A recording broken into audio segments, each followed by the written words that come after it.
Makulit 'to si Dessa. Naisipan ko lang i-share itong anak ko.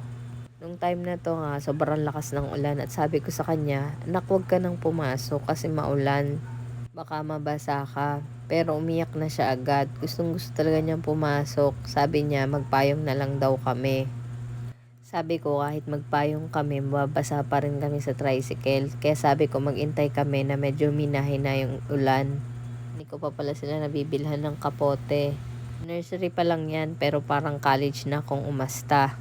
Pati yung pagseseryoso niya sa pag-aaral parang college na. Panghapon nga lang palang pasok niya pero umaga pa lang nagtatanong na kung papasok na ba siya. Bakit daw ganun ang oras ng pasok niya? Gusto niya kasi umaga at hapon papasok siya. Madalas nakukulitan na ako kasi tanong talaga siya ng tanong maya-maya. Anong oras na mama? 1 na ba?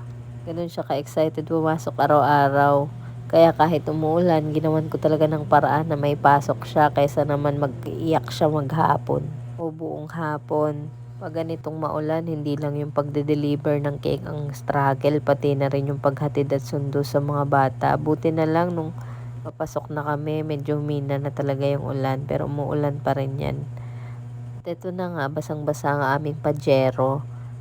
At nang maibaba ko nga siya sa tricycle, sabi ko wag siyang umupo agad.